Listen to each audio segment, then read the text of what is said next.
Ciao a tutti, oggi vi parlerò della Finlandia. Io ci sono stato ben 3 volte per i mesi, diciamo, caldi, da maggio ad ottobre. Quindi abbiamo fatto fiere per questi mesi. Ogni settimana è una città nuova. Posso garantirvi che fa freddo, poco ma sicuro. Sono paesaggi fantastici, la lingua è un po' difficile, là ci sta il suomi, è proprio difficile. Tipo grazie si dice kitos, oppure pane, leipa.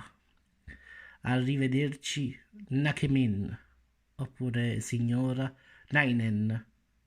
E buongiorno si dice Hiva Jumenta, quindi proprio una lingua, diciamo, abbastanza difficile. Noi ci siamo imparati, diciamo, le cose più fondamentali per vendere e fare, però la maggior parte abbiamo parlato in inglese perché lì quasi tutti lo parlano.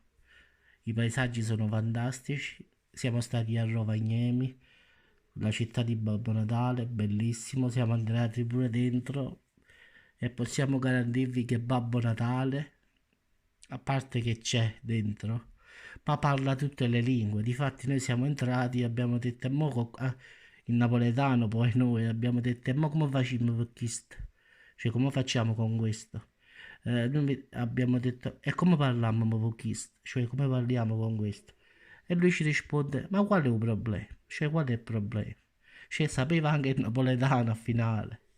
Abbiamo parlato perché ha detto lui conosce quasi tutte le lingue, giapponese, cinese, perché dice che comunque è visitato da tutto il mondo e quindi giustamente deve sapere tutte le lingue. Non ha detto non proprio tutto, ma la maggior parte le sa tutte. Pure l'africano sapeva la lingua della Mongolia, ma ci mancava secondo me poche, diciamo, poche nazioni per saperle tutte. Comunque abbiamo viaggiato in tutta la Finlandia, posso garantirvi che le aurore boreali le devi vedere, se no è inutile che te le spiego. Ma in questo video metterò delle foto che ho fatto lì. Sono posti fantastici. Poi pensa che ogni casa, la maggior parte, c'ha la sauna. Quindi dopo aver lavorato fino alle 8 di sera, si andava a fare la sauna. Tutti quanti a correre a chi se ne fa la sauna.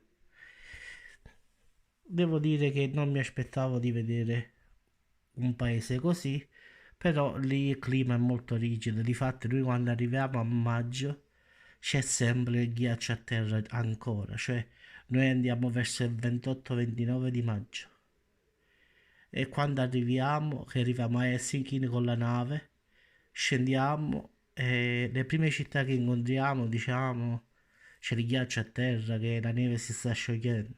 Quindi immaginiamo cosa ci sta in inverno.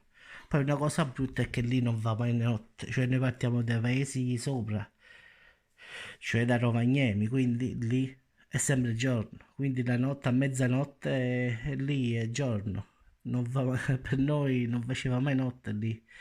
Poi arrivati verso la fine, cioè verso settembre, ottobre, incominciava a fare quell'ora di buio da mezzanotte fino all'una, ma le 2 già era sole, cioè era solo una penombra a finale, niente di più.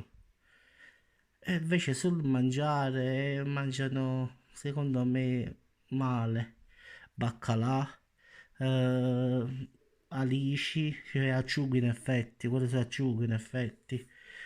Mangiano molto pizza, mangiano, diciamo, fuori. Mangiano schifezze, diciamo, la maggior parte. Non sono abituati a mangiare come noi, contorno. Quindi là lavorano tutti e mangiano fuori, quindi difficilmente un finlandese si ritira e cucina a casa. È poco che mi ha garantito. Hanno le loro tradizioni, però sono socievoli tutto sommato. Una sola cosa è il vizio di bere, bevono esageratamente. Difatti io, quando portavo il camion, quando mi fermavano, vi giuro, non mi cercavano né la patente, né l'assicurazione, né il documento, mi facevano soffiare nel palloncino. Pensa un po'. quelli mi cercavano solo se ero ubriaco. Stavo bene, diceva Kitos, cioè che significa grazie, potete andare.